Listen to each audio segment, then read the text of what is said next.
Europe 1, historiquement vôtre, avec Stéphane Bern.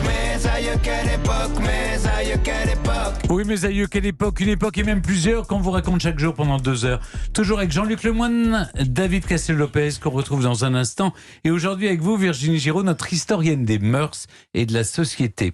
On remonte à juin 40 avec vous, Virginie. Une époque où un diplomate portugais a sauvé pas moins de 30 000 personnes, dont 10 000 juifs à lui seul, pendant la Seconde Guerre mondiale. Et oui, je vous emmène à Bordeaux en juin 1940. Les Allemands viennent de prendre le contrôle d'une partie de l'Europe. 2 millions de réfugiés fuient les nazis et transitent par Bordeaux pour rejoindre Lisbonne. Et de là, les États-Unis.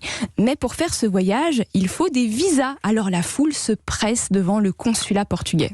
Le Portugal, qui, rappelons-le, pendant la Seconde Guerre mondiale, est un pays neutre. Exactement, et c'est pour ça que les réfugiés veulent passer par là.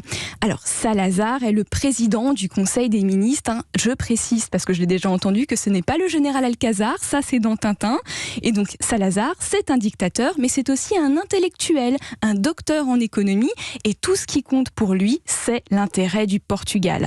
Il tient donc à la neutralité pour ne se fâcher avec personne et faire du commerce avec tout le monde, y compris les nazis, alors qu'il n'adhère pas du tout à leur idéologie. Il n'est même pas antisémite, enfin, pas avec les juifs portugais.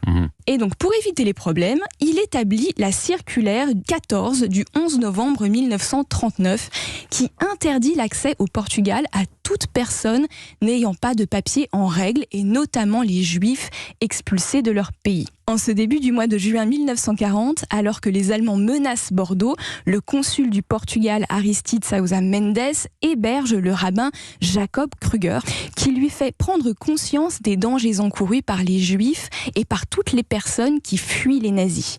Le consul se prend un moment de réflexion et puis, à partir du 16 juin, il décide de donner des visas à toutes les personnes qui le demandent, sans distinction de race, de religion ou de couleur de peau. Mais donc, il va à l'encontre des ordres donnés par Salazar. Et oui, il semblerait. Et le consulat se transforme en usine. Dans les jours qui suivent, le consul se met à distribuer des visas portugais comme des petits pains. Les formulaires administratifs commencent à manquer, alors Sousa Mendes signe des petits bouts de papier blanc pour les remplacer. Donc il faut imaginer ses adjoints qui posent les tampons et lui qui signe les visas à la main. Il y en a tellement des réfugiés que Sousa Mendes travaille non-stop de 8h du matin à 3h du matin, et en moins de 15 jours, il va délivrer 30 000 visas, dont 10 000 pour des juifs. Ça, on peut rêver d'une administration aussi efficace, Virginie. Vous peut-être, cher Stéphane, mais pas Salazar. Et comme l'armée allemande avance vers Bordeaux, Sousa Mendes se déplace au consulat de Bayonne, où il oblige les fonctionnaires à donner des passeports à tout le monde. Le 21 juin, il se dirige vers la frontière espagnole à la tête d'une véritable troupe de réfugiés, tout en continuant à signer des visas à qui en veut, et il intimide les douaniers pour les obliger à les laisser passer vers le Portugal. Donc Salazar considère que Sousa Mendes a désobéi à la fameuse circulaire 14 et déshonoré sa patrie devant des douaniers étrangers. Et le 4 juillet 1940, le consul est mis à pied et jugé lors d'un procès disciplinaire.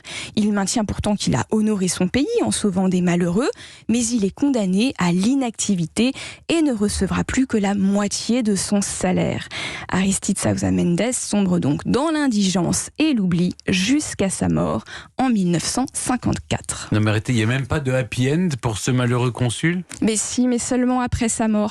Parce qu'il va être reconnu juste parmi les nations en 1966 par le mémorial Yad Vashem en Israël. Il est l'homme qui a sauvé le plus de juifs à lui tout seul pendant l'Holocauste. Et aujourd'hui, il y a même une rue à Bordeaux qui porte son nom. Bravo. Merci Virginie. J'en profite pour dire qu'on vous retrouve tous les jours dans le podcast d'Europe 1 Studio, au cœur de l'histoire.